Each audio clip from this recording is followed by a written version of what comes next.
Sometimes the truth we fight hardest to deny becomes the only thing that can save us.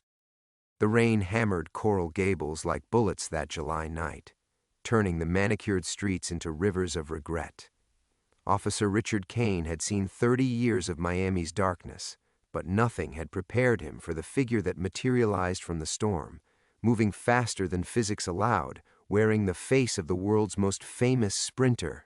What should have been a routine patrol became the moment that shattered everything Kane thought he knew about reality. The confrontation lasted 90 seconds. The viral video lasted forever. But hidden in those grainy phone camera frames was something the world missed. Proof that monsters walk among us, wearing familiar faces. As Kane's badge became a target and his name became synonymous with hatred, he discovered that his desperate search for vindication would lead him into a labyrinth of government secrets, genetic nightmares, and buried memories from his own childhood that suggested he'd encountered these creatures before. The question isn't whether Officer Kane was wrong to stop that runner. It's whether humanity is ready to learn what's really running through our neighborhoods after dark. Before we jump back in, tell us where you're tuning in from. And if this story touches you, make sure you're subscribed because tomorrow I've saved something extra special for you. Marcus Rivera sat in his unmarked Crown Vic at 5:47 a.m., watching the sunrise paint Miami's skyline in shades of amber and doubt. His hands gripped the steering wheel with the same intensity he'd once reserved for relay batons, knuckles white against the black leather. The parking lot of the Miami-Dade Police Department stretched before him like a gauntlet he wasn't sure he could run anymore. His phone buzzed. A text from his wife Elena, "Coffee's getting cold. You coming home or should I save it for dinner?" Home. The word felt foreign now, like a language he'd once spoken fluently, but had somehow forgotten overnight. How could he explain that he'd spent the last 6 hours driving the streets of Miami, retracing every turn from the stadium, searching for some proof that what he remembered had actually happened? How could he tell her that he'd called in sick for the first time in 8 years because he couldn't bear the thought of sitting across from Bradley Kane in the squad room, pretending everything was normal? The radio crackled to life. "All units, we have a 211 in progress at Northwest 7th, and..." Marcus switched it off. The familiar codes and call signs that had once provided structure to his days now sounded like noise, meaningless chatter from a world that suddenly felt alien. He pulled out his cell phone and dialed Internal Affairs. This is Sergeant Williams. This is Detective Rivera, badge number 4187. I need to file a complaint against Officer Bradley Kane. Badge number... Hold on, Rivera. What's the nature of the complaint? Marcus opened his mouth, then closed it. What could he say? That his partner had verbally assaulted the fastest man in human history, then disappeared him with some kind of electronic magic trick? That every piece of evidence from their shift had vanished like smoke? Rivera, you still there? I need to call you back. He hung up before Williams could respond. Through the windshield, he watched other detectives arriving for the morning shift. Martinez with his thermos of Cuban coffee, Thompson already on his second cigarette of the day, Jackson juggling case files and a breakfast burrito. Normal people living normal lives, unburdened by memories that might not be memories at all. His reflection stared back at him from the side mirror, 47 years old, graying at the temples, crow's feet earned from squinting at crime scenes under Florida's merciless sun. The same face that had graced Sports Illustrated covers 25 years ago, back when the world knew him as the Miami Missile, back when his biggest worry was shaving hundredths of seconds off his personal best, not questioning whether his own mind was betraying him. The Olympic rings tattoo on his left forearm caught the morning light. 5 interlocked circles representing unity, excellence, respect, values that seemed increasingly hollow in his current life. How many times had he stood silent while good cops looked the other way? How many Kane-like moments had he witnessed and filed away in the dark corners of his conscience? Marcus started the engine and pulled out of the parking lot, heading toward Coconut Grove instead of home. He needed to see his therapist, Dr. Sarah Chen, the woman who'd helped him transition from Olympic glory to police work after a career-ending hamstring injury had shattered more than just muscle fiber. She'd understand. She'd help him make sense of the impossible contradiction between what he remembered and what the records showed. Traffic moved with typical Miami aggression, BMWs weaving between delivery trucks, motorcycles splitting lanes like metal bullets. The city hummed with its usual energy, completely unaware that one of its sworn protectors was experiencing what felt like a fundamental break from reality. As he waited at a red light, Marcus caught sight of a billboard advertising the upcoming track and field championships. Usain Bolt's familiar grin beamed down at him, arms raised in victory, that unmistakable lightning bolt pose that had become his signature. The tagline read, "Legend, Icon, Inspiration." The light turned green, but Marcus couldn't move. Cars honked behind him, drivers leaning on their horns with typical Miami impatience, but all he could do was stare at that billboard, at that face. The same face he'd seen twisted with confusion and fear 12 hours ago as Kane's venomous words had hit their target. Or had he? His phone rang. Kane's name flashed on the display. Marcus let it ring once, twice, 3 times before answering. Rivera. "Hey partner, where are you?" "Captain's looking for you. We caught a new case. Robbery at a jewelry store in Aventura. Real messy scene." Kane's voice carried its usual cocky confidence, no trace of the rage that had consumed him the night before. He sounded like he always did, slightly amused, perpetually bored, completely untroubled by conscience. "I'll be right there," Marcus heard himself say. But as he hung up and finally pressed the accelerator, he wondered if he was driving toward the truth or away from it. Marcus pulled into the department parking lot 40 minutes later, having taken a deliberate detour through Coral Gables to clear his head. The familiar routine of badging in, checking his mailbox, and grabbing coffee from the break room felt like putting on a costume. Detective Marcus Rivera, reliable veteran, devoted family man, former Olympic hero who'd found his second calling in law enforcement. The performance came so naturally he almost believed it himself. "There's our track star," called out Detective Martinez from across the squad room. "Heard you called in sick this morning. Elena finally convinced you to take a mental health day?" Marcus forced a smile. "Something like that." "Where's Kane?" "Already at the scene with the techs. Captain wants you there ASAP.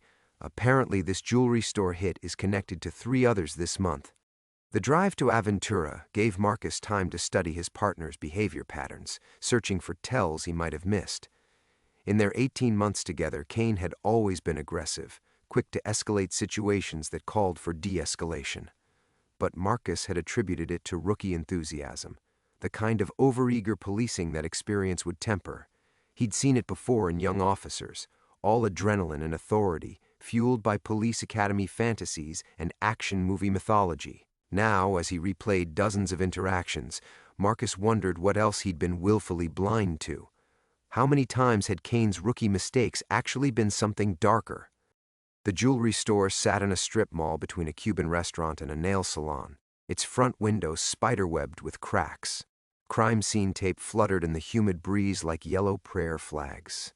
Kane stood near the entrance, notebook in hand, interviewing an elderly woman whose hands shook as she spoke. "Mrs. Gutierrez says she was walking her dog around 6 this morning when she heard the alarm," Kane reported, as Marcus approached. His partner looked exactly the same.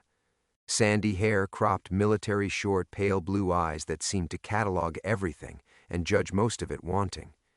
No signs of the volcanic rage Marcus remembered from the night before.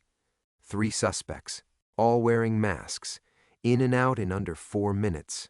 Security cameras? Conveniently malfunctioned around 5:45 a.m., just like the last 3 jobs. Marcus studied Kane's face for any flicker of irony, any acknowledgement of the parallel to their missing dashcam footage. Nothing. Kane was either an exceptional actor or genuinely oblivious to the contradiction. "You seem tired, partner," Kane observed, closing his notebook. "Everything okay at home?" Home. The word hit Marcus like a physical blow, reminding him of everything he stood to lose if his grip on reality continued to slip. Elena, who'd stood by him through the devastating end of his Olympic career, who'd supported his decision to become a cop when everyone else questioned why a man with endorsement deals and speaking opportunities would choose a civil servant's salary. Their daughter Sophia, 15 and brilliant, who still wore his old team jacket to school with pride. The house in Pinecrest they'd bought 3 years ago, complete with a pool where he'd taught Sophia to swim using the same techniques his Olympic coaches had drilled into him. "Just haven't been sleeping well," Marcus said. Kane nodded sympathetically. "The job gets to all of us sometimes. Maybe you should talk to someone. Department's got that new counseling program." The concern in Kane's voice sounded genuine, which made everything worse. Either his partner was a sociopathic manipulator or Marcus was losing his mind. Neither option offered much comfort. They spent the next 6 hours processing the crime scene, interviewing witnesses, and following leads that went nowhere. Kane was professional, thorough, even deferential to Marcus's experience, exactly the kind of partner any veteran detective would want. They grabbed lunch at a food truck, talking about the case, about Kane's weekend plans to visit his girlfriend in Fort Lauderdale, about everything except what may or may not have happened outside Hard Rock Stadium. By the time they returned to the station for paperwork, Marcus felt like he was drowning in normalcy.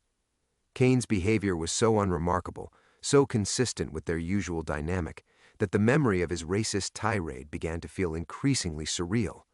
Maybe Dr. Chen had been right about stress manifesting in unexpected ways. Maybe the combination of job burnout and approaching 50 had finally caught up with him. At 5 o'clock, Kane packed up his desk with characteristic efficiency. "Good work today, partner. See you tomorrow for the follow-up interviews." Marcus watched him leave, noting the easy confidence in Kane's stride, the casual wave he offered to other officers, a man completely at peace with himself and his actions.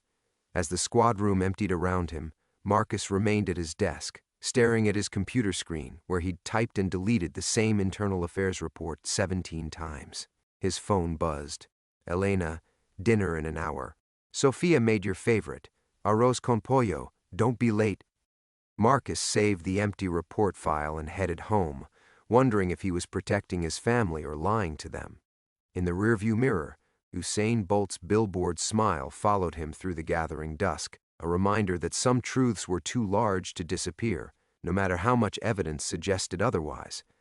The smell of sofrito and saffron greeted Marcus as he stepped through the front door of his Pinecrest home, but the familiar comfort felt muted, like experiencing the world through thick glass. Elena's voice drifted from the kitchen, mixing Spanish and English as she coached Sophia through the final steps of the arroz con pollo, their daughter's latest attempt to master her grandmother's recipe. "Papi's home!"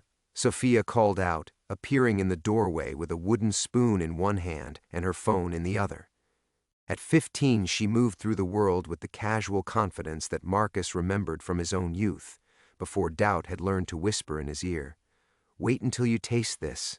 I think I finally got Abuela's seasoning right."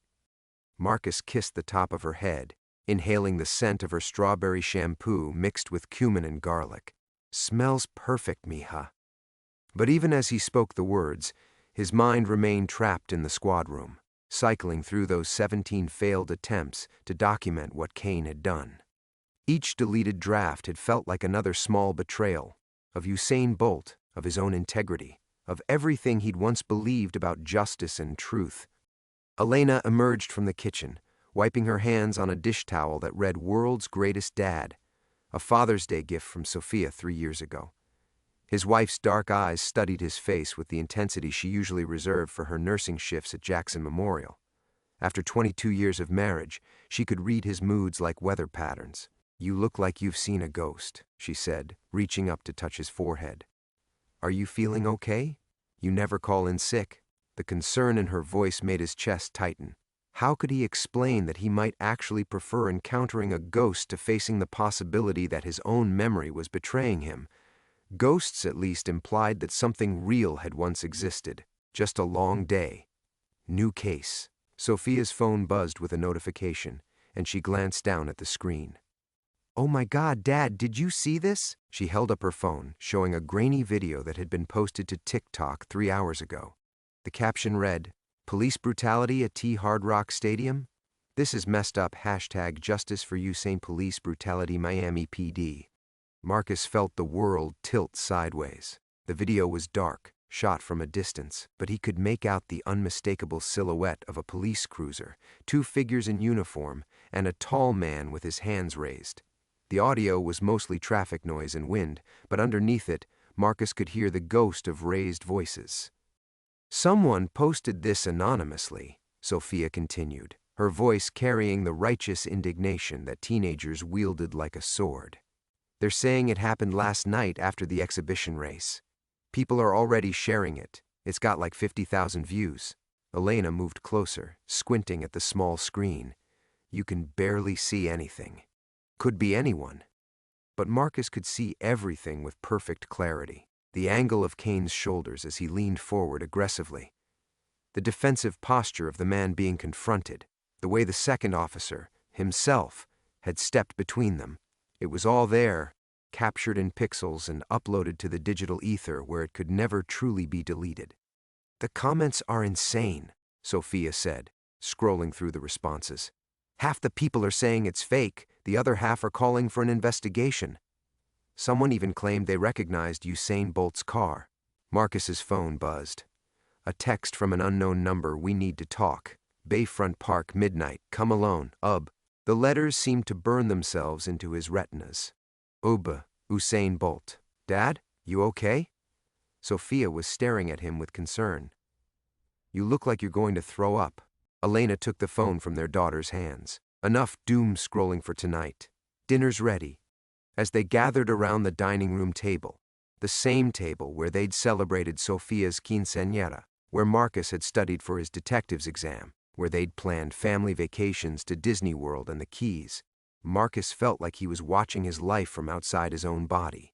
The arroz con pollo was perfect, Sophia's technique finally matching her great-grandmother's secret blend of spices. Elena talked about her shift, how they'd treated 3 overdoses and a car accident victim who'd made a full recovery. Sophia shared gossip from school, rolling her eyes at teenage drama that seemed impossibly innocent. Normal family dinner, normal family conversation, normal life continuing as if the ground hadn't just shifted beneath his feet. But the text message burned in his pocket like a coal, and Marcus knew that in 6 hours he would face a choice that would determine whether he remained Detective Marcus Rivera, family man and former Olympic hero, or became something else entirely. A man willing to follow truth into whatever darkness it led, no matter the cost to the perfect life he'd built from the ashes of his athletic dreams. Marcus excused himself from the dinner table at 9:30, claiming he needed to review case files in his study. But instead of opening the Aventura jewelry store folder, he sat in his leather chair, a retirement gift to himself after his Olympic career ended, and stared at the text message that had arrived like a judgment from the gods. "We need to talk. Bayfront Park, midnight. Come alone. Ub." The rational part of his mind, the part trained in evidence and procedure, insisted this was elaborate harassment. Someone had seen the TikTok video, connected dots that didn't exist, and decided to mess with a Miami cop's head. But the deeper truth gnawed at him. Only 3 people knew exactly what had happened outside Hard Rock Stadium, and one of them was texting him at 11:47 p.m. Marcus pulled up the video again on his laptop, studying every pixelated frame. The more he watched, the more details emerged from the digital darkness. Kane's aggressive stance, the tall figure's defensive posture, the moment when everything had escalated beyond control. It was all there, preserved in the amber of social media, contradicting every official record that claimed the incident had never occurred. His Olympic medals caught the desk lamp's light from their display case, gold from the 4x100 relay, silver from the individual 200-meter, bronze from his final games when his hamstring had already begun its slow betrayal. 25 years ago, those medals had represented the pinnacle of human achievement. Now they felt like artifacts from someone else's life, a reminder of when truth had been measurable in hundredths of seconds, when justice was as simple as crossing the finish line first. Elena appeared in the doorway, wearing the oversized t-shirt she'd stolen from his police academy class. "You've been quiet all evening. Really quiet. Not your usual post-case quiet, something else." The concern in her voice made his chest tighten. 22 years of marriage had given her a PhD in his emotional weather patterns. She knew when he was processing a difficult case versus when he was wrestling with something that threatened their foundation. "If something happened at work," she continued, settling into the chair across from his desk, "something that's eating at you this badly, maybe you should talk to Dr. Chen. Remember what she said about carrying other people's trauma? Dr. Chen, his therapist, had helped him navigate the transition from Olympic glory to police work, had given him tools for processing the violence and injustice that came with the badge.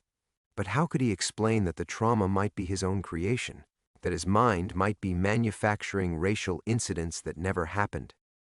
What if? Marcus started, then stopped.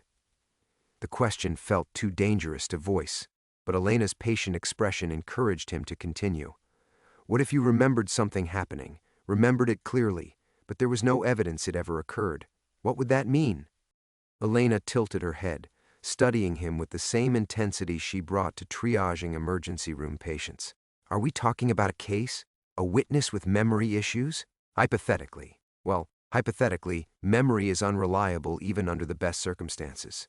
Trauma, stress, guilt, they can all create false memories that feel completely real. The brain sometimes gives us what we need to believe rather than what actually happened. The words hit him like a physical blow. What we need to believe. Sometimes our subconscious processes guilt or fear by creating scenarios that feel more manageable than reality. It's a defense mechanism. Elena leaned forward, her nurse's intuition clearly detecting his distress. Marcus, what's going on? You're scaring me. Before he could answer, his phone buzzed again. This time, it wasn't from UB. It was a Miami Herald News alert. Viral video sparks internal investigation into Miami PD conduct at Hard Rock Stadium. The story was brief, clinical in its language, but devastating in its implications. The department had confirmed they were reviewing footage and investigating claims of inappropriate conduct during the previous evening's exhibition race. Captain Rodriguez was quoted promising full transparency and appropriate disciplinary action if warranted. They're launching an investigation, Marcus said, showing Elena the alert. She read quickly, her expression shifting from concern to confusion. An investigation into what? You worked last night, but you were home by 10. This says the incident happened around 9:15. The lie he'd told about paperwork came back to haunt him. Elena believed he'd been in the office during the traffic stop, not out on patrol with Kane. Another small deception that had seemed insignificant at the time, but now felt like a chasm opening between them. I need some air, Marcus said, standing abruptly. Elena rose too, reaching for his arm. Whatever's happening, we can figure it out together. We always do. But as Marcus looked into his wife's trusting eyes, he realized that going to Bayfront Park would mean crossing a line he couldn't uncross. Meeting with Usain Bolt, if it really was Usain Bolt, would transform him from a cop questioning his own memory into someone actively investigating his own department. It would make him a potential whistleblower, a man willing to destroy careers and relationships in pursuit of a truth that might not even exist. The clock on his desk read 11:23 p.m.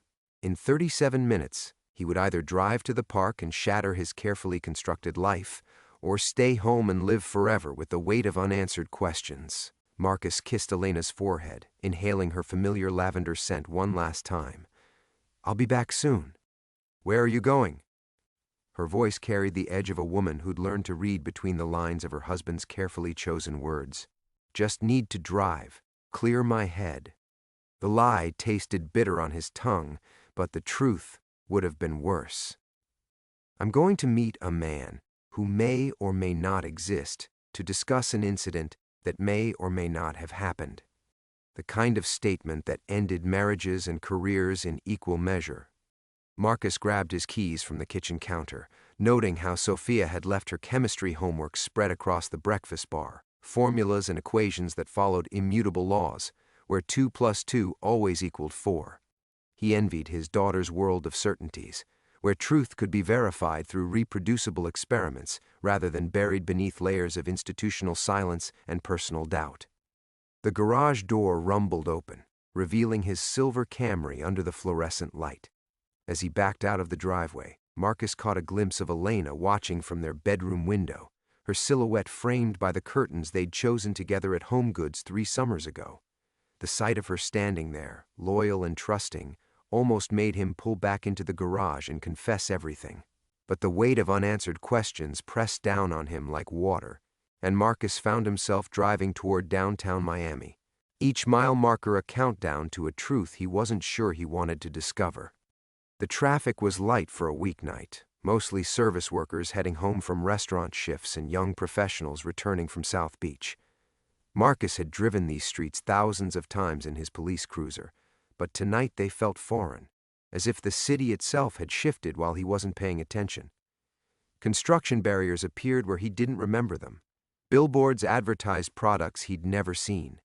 Even the familiar skyline seemed slightly askew, like someone had adjusted the angle of reality when he wasn't looking. His phone sat silent on the passenger seat, the text from UB still glowing in his message history. As he pulled into the parking area near Bayfront Park, Marcus realized he'd crossed the threshold without even recognizing it. The moment he'd left his driveway, he'd stopped being Detective Marcus Rivera, family man wrestling with difficult memories, and become someone else entirely, an investigator willing to follow evidence wherever it led, even if it destroyed everything he'd built. The park stretched out before him in the midnight darkness, its walking paths illuminated by vintage lampposts that cast pools of yellow light every 50 yards. The bay beyond reflected the city's glow like scattered diamonds, and somewhere in the distance, a cruise ship's horn echoed across the water. Marcus had jogged through this park countless times during his police academy training, but now it felt like enemy territory. A figure emerged from the shadows near the monument, tall, lean, moving with the fluid grace that had once made him the fastest man alive. Even in the dim light, Marcus recognized the distinctive silhouette that had graced countless magazine covers and endorsement deals. Usain Bolt stepped into the lamplight, wearing jeans and a simple black t-shirt, looking remarkably ordinary for a man who'd redefined the limits of human speed. "You came," Bolt said, his Jamaican accent carrying clearly across the empty space between them. "Wasn't sure you would." "Neither was I." Marcus approached cautiously, his hand instinctively moving toward his service weapon before he forced it back to his side.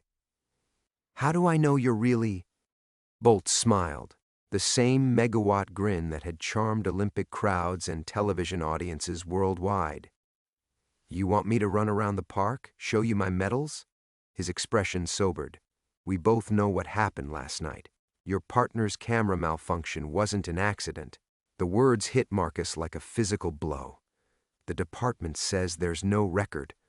"No record because someone made sure there wouldn't be." Bolt pulled out his phone, scrolling to a video file, but they didn't count on this.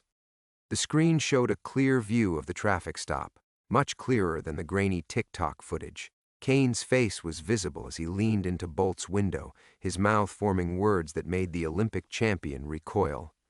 Marcus watched himself step forward, saw the exact moment when Kane's body camera went dark, witnessed his own intervention that may have prevented something even worse. "Who recorded this?" Marcus asked.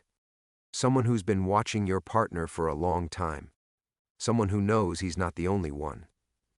Bolt tucked the phone back into his pocket. "The question is, are you ready to learn how deep this goes, or are you going to pretend it never happened like everyone else?"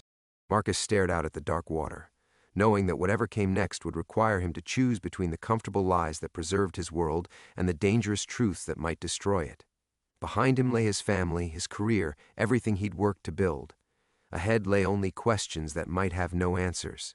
"Tell me everything," he said. Bolt gestured toward a bench near the water's edge, away from the lampposts where their conversation might attract unwanted attention. As they walked, Marcus noticed how the Olympic champion moved with calculated awareness, checking sight lines, noting escape routes, scanning for potential surveillance. The casual confidence he'd displayed on television had been replaced by the wariness of someone who'd learned that fame could be a liability. "3 months ago," Bolt began, settling onto the bench, "I started getting calls from athletes, NBA players, NFL stars, even some college kids with promising futures, all telling the same story. Traffic stops that went wrong, searches that found things that weren't there, charges that mysteriously appeared and disappeared." Marcus felt his stomach clench. "What kind of charges?" "Drug possession, mostly. Sometimes weapons violations. Always just serious enough to damage endorsement deals or draft prospects, but rarely serious enough to stick in court." Bolt pulled out his phone again, scrolling through what appeared to be a carefully organized collection of files. Take Jerome Washington, running back for the Hurricanes, projected first-round pick until he got pulled over in Coral Gables last October. The screen showed a police report documenting the discovery of cocaine in Washington's vehicle. Marcus recognized the arresting officer's signature at the bottom, Bradley Kane. Washington swore the drugs weren't his, Bolt continued. Passed every drug test the university administered, but by then it was too late. NFL scouts moved on. Full scholarship became academic probation. Players use drugs, Marcus said, though the words felt hollow even as he spoke them. It's not automatically a conspiracy. What about Marcus Thompson? Clean record, honor student. Never even had a speeding ticket. Your partner found an unregistered gun under his driver's seat during a routine traffic stop for a broken taillight. Bolt swiped to another report. Or Dante Rodriguez? Steroids in his gym bag that weren't there when he left the house. Each case file felt like a weight being added to Marcus's chest. He recognized Kane's name on every report, saw the pattern of minor traffic violations escalating into career-destroying discoveries. But what made his blood run cold was realizing how many of these incidents he'd ignored or rationalized away during their partnership. There's more, Bolt said, his voice dropping lower. Someone's been tracking my movements for weeks. Phone calls to hotels where I'm staying, cars following me from the airport. Last night wasn't random. They knew I'd be at Hard Rock Stadium. Your partner was waiting for me. Kane doesn't work traffic enforcement, Marcus said slowly. He requested patrol duty specifically for that area. Said he wanted to help with security for the event. Now you're starting to understand. Bolt leaned forward, his intensity unmistakable. This isn't just about racist cops with anger management issues. This is organized, systematic. Someone's feeding them information. Travel schedules, vehicle registrations, housing locations. Someone with access to databases and resources. Marcus thought about Kane's behavior over the past 6 months. The new confidence, the expensive watch he'd claimed was a gift from his girlfriend, the way he'd volunteered for overtime shifts that other officers avoided. Details that had seemed insignificant now formed a pattern that made Marcus's training as a detective scream warnings. Who's someone? Marcus asked. That's what I've been trying to figure out. Bolt stood, pacing toward the water. But every time I get close, evidence disappears. Witnesses change their stories. Video footage gets corrupted. Sound familiar? The parallel to his own experience with the missing traffic stop records was impossible to ignore. Marcus felt the last vestiges of his skepticism crumbling, replaced by a growing horror at the implications of what Bolt was describing. There's something else, Bolt said, returning to the bench. The person who recorded our encounter last night. They've been documenting everything, building a case. They want to meet with you. Who are they? Someone inside your department. Someone who's been watching this operation for months, waiting for the right moment to expose it. They think you might be that moment. Marcus's mind raced through the faces of his colleagues. Captain Rodriguez with her by-the-book approach. Detective Yates, who'd mentored him through his early years. Sergeant Murphy, who'd served with distinction for 25 years. The idea that any of them might be involved in a conspiracy targeting black athletes seemed impossible. But then again, 12 hours ago, he'd believed his partner was just overzealous, not potentially corrupt. Why me? Marcus asked. There are hundreds of cops in Miami-Dade. Because you're clean. Because you have credibility that comes from your Olympic background. And because last night, when it mattered, you stepped between your partner and an innocent man. Bolt's expression softened slightly. That takes courage, real courage, the kind that might be willing to see this through to the end. A cruise ship's horn echoed across the bay again, and Marcus realized he was sitting at the epicenter of a choice that would define the rest of his life. Behind him lay Elena and Sophia, the mortgage on their house, his pension and benefits, the comfortable certainty of a life lived within the boundaries of acceptable compromise. Ahead lay only questions that led to more questions, a labyrinth of corruption and conspiracy that might destroy everything he touched. But as he looked at Usain Bolt, a man who'd achieved greatness through relentless pursuit of excellence, Marcus understood that some races couldn't be won by playing it safe. When do I meet your contact? he asked. Bolt checked his watch, the gesture so casual it took Marcus a moment to register the significance. 48 hours. Saturday morning at the Perez Art Museum. Your contact will find you in the Contemporary Sculpture Gallery at 10:15 sharp. He paused, studying Marcus's face. But first, you need to understand what you're walking into. This isn't just about exposing a few bad cops. The network we're dealing with has connections that reach beyond the department. The words hung between them like a challenge. Marcus watched a late-night jogger pass under a distant streetlight, moving with the steady rhythm of someone trying to outrun their own thoughts. He envied the simplicity of that pursuit, the clarity of putting one foot in front of the other without questioning whether the ground beneath might collapse. How far beyond? Marcus asked. Prosecutors who make cases disappear. Judges who issue favorable rulings. Sports agents who suddenly drop promising clients. Bolt's voice carried the weight of hard-earned knowledge. We're talking about people who profit from destroying young black men's futures. Think about it. How much money changes hands when a first-round draft pick becomes undraftable, when endorsement deals evaporate, when college scholarships get revoked? The scope of it made Marcus's head spin. He'd spent his career believing in the fundamental integrity of the system, trusting that corruption was the exception rather than the rule. But the pattern Bolt described suggested something far more sinister, a deliberate mechanism designed to prey on the most vulnerable moments in young athletes' lives. The contact has proof of all this? Financial records, communications, video footage spanning 6 months. Bolt stood again, restless energy radiating from his frame. But they're scared. Last week, Detective Sarah Chen started asking questions about irregularities in Kane's arrest reports. 3 days later, she was transferred to internal affairs and told to focus on expense account audits instead of field investigations. Marcus knew Chen, a sharp investigator with an impeccable reputation for thoroughness. Her sudden reassignment had raised eyebrows throughout the department, but the official explanation cited budget concerns and staffing needs. Now those administrative decisions felt more calculated, more deliberately obstructive. They're watching everyone, Bolt continued. Your phone calls, your internet searches, your credit card transactions. After tonight, they'll know we met. You have maybe 24 hours before they start applying pressure. As if summoned by his words, Marcus's phone buzzed with a text from Captain Rodriguez. Need to see you first thing Monday morning. Regarding your partner's incident report from last night. Come in early.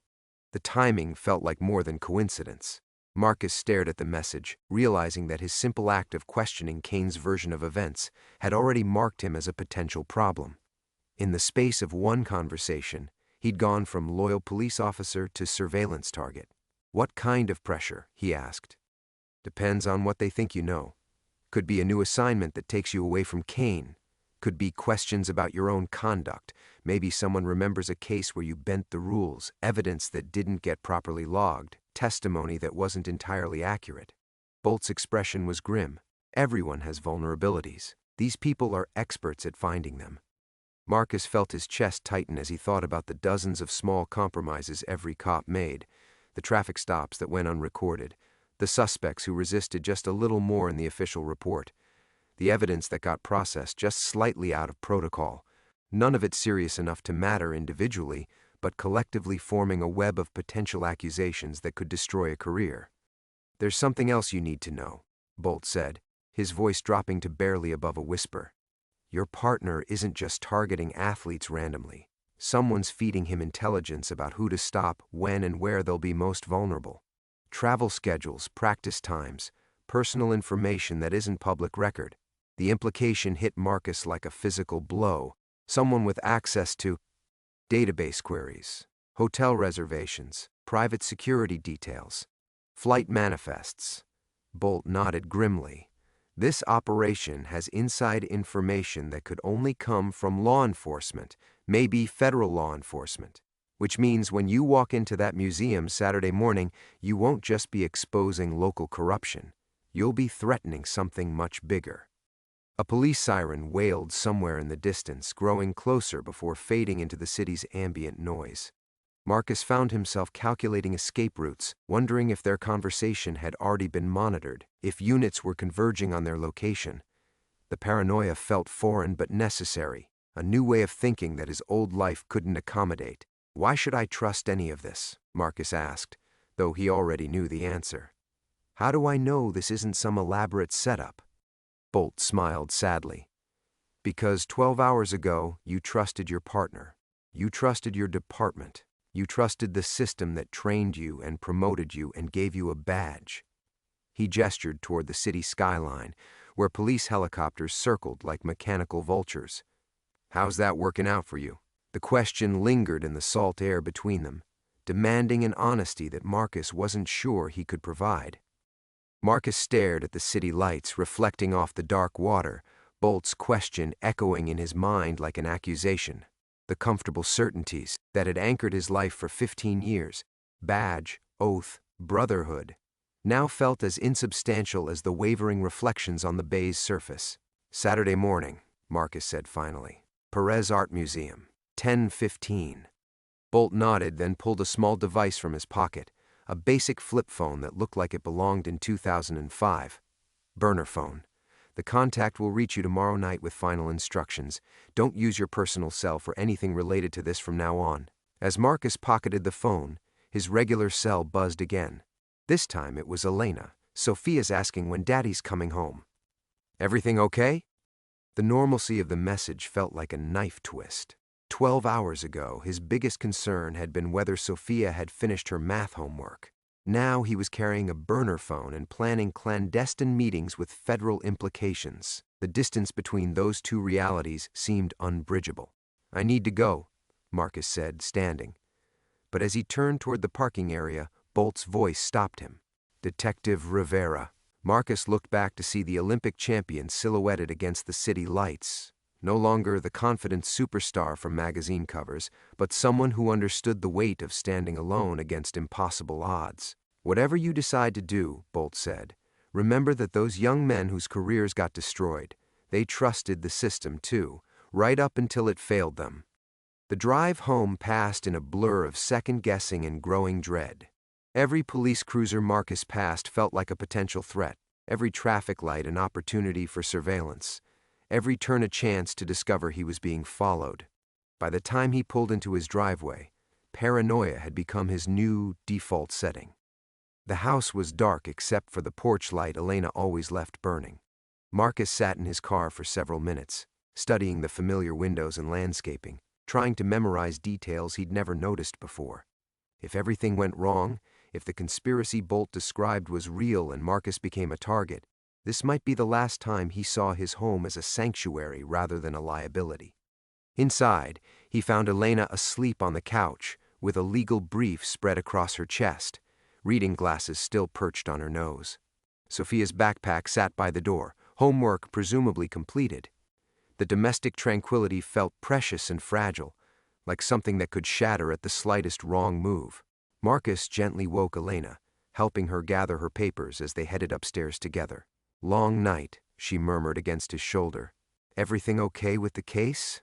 "Still working through some details," he said, the lie coming easier than he'd expected.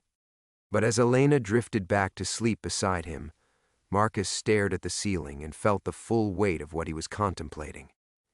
If Bolt was right, if the conspiracy reached into federal law enforcement, then Marcus wasn't just risking his career, he was potentially putting his family in danger. Elena's law firm handled corporate cases, but they also did civil rights work. Sophia attended a prestigious private school with children of prominent Miami families. Both could become pressure points if someone wanted to force Marcus's cooperation. The burner phone felt like it was burning a hole in his nightstand drawer. Part of him wanted to throw it in the bay and pretend none of this had ever happened.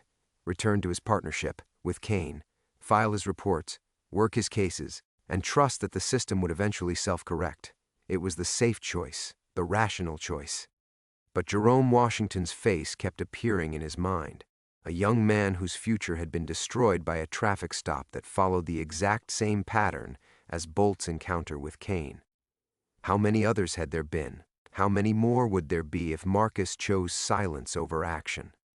At 3 a.m., unable to sleep, Marcus crept downstairs to his home office. His Olympic medals hung on the wall above his desk, gold from the 4x400 relay, silver in the individual 400 meters, bronze from his final competition before the knee injury that ended his running career.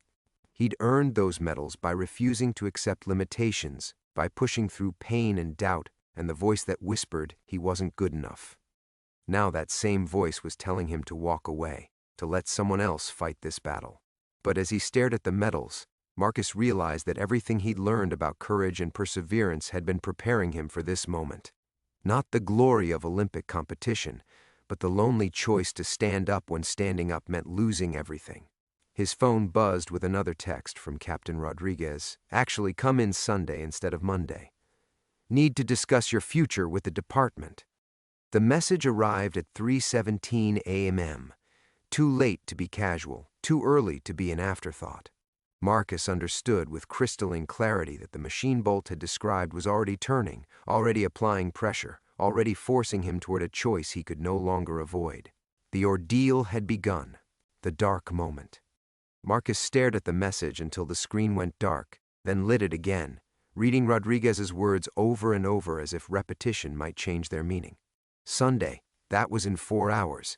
The meeting at the Perez Art Museum was scheduled for Saturday morning, which meant someone had accelerated their timeline. The burner phone felt impossibly heavy in his hands as he powered it on. One missed message, received 17 minutes ago, museum meeting compromised. Contact arrested 11:47 p.m. You're blown, run. The words hit him like a physical blow. Marcus stood on shaking legs, pacing to the window where he peered through the blinds at his quiet street. Everything looked normal. Sleeping houses, empty driveways, the Henderson sprinkler system watering their pristine lawn. But normal was an illusion he could no longer afford to believe in. His hands trembled as he dialed Bolt's number, but the call went straight to a disconnected message. The flip phone displayed number not in service, as if their entire conversation had been erased from existence. Panic clawed at Marcus's chest as the implications cascaded through his mind.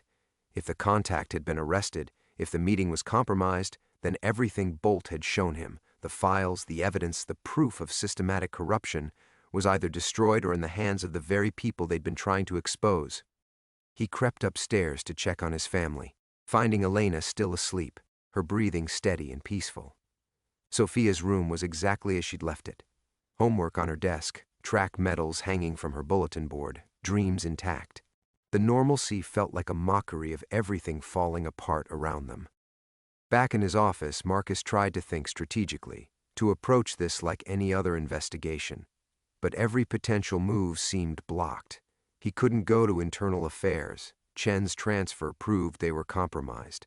He couldn't contact the FBI. Bolt had warned that federal connections ran through the conspiracy.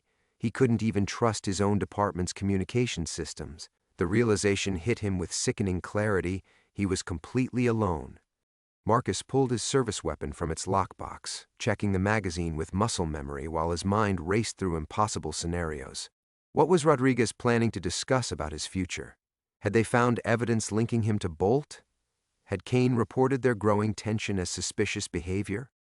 A sound outside made him freeze, the soft closing of a car door too gentle to be accidental. Marcus crept to the front window, staying low as he peered through the bottom edge of the blinds. A dark sedan sat 3 houses down, engine running, 2 figures silhouetted in the front seats. As he watched, one of them raised what looked like binoculars or a camera with a long lens. They were being watched. The burner phone buzzed again. Your family is beautiful. Your daughter's school starts at 8 a.m., right? Your wife's law firm opens at 9. Choices have consequences. Marcus's blood turned to ice water. The message contained no demands, no explicit threats, just statements of fact that carried the weight of absolute menace. They knew where Sophia went to school. They knew Elena's schedule. They were making it clear that Marcus's cooperation wasn't optional anymore. His hands shook as he deleted the message, then powered down the phone entirely. But the damage was done. The knowledge that his family was vulnerable, that his investigation had made them targets, ate at him like acid. Marcus returned to his office and opened his laptop, intending to document everything he knew before it was too late. But when he tried to access his department email, the login failed. His password had been changed. His digital access had been revoked while he slept, cutting him off from official resources and making any investigation impossible. The Olympic medals on his wall caught the moonlight, their gold and silver surfaces reflecting fragments of light that reminded him of better times.